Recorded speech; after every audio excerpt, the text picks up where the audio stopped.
Hello guys, ang gagawin natin ngayon is mag-ring bind tayo. So paano nga ba mag-ring bind guys? So una guys, ang gagawin nyo is kailangan pantay yung lahat ng papel. Yan nakikita nyo. Dapat ganunin nyo tapos isampak nyo ng maayos guys. Yan sa bind machine. Yan. So press mo lang guys. Ayan, pag na-press mo na yan, meron na yung butas guys. So, ganun lang kadali guys. So, ulitin lang ulit. Ayan. No?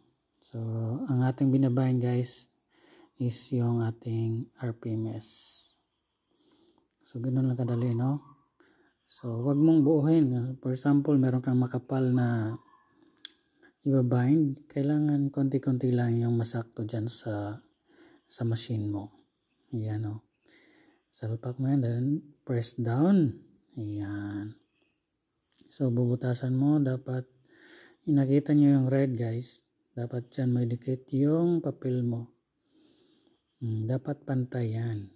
So, habang i-press mo yan, dapat yung kaliwang kamay mo ay nakadiin sa papel. Para hindi siya mag-move. Para perfect ang pagkagawa mo guys. Ayan o.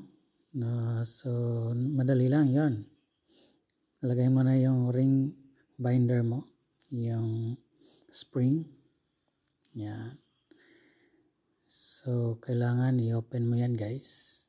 Oops, saglit lang. Ulitin natin sa kabila. Yan.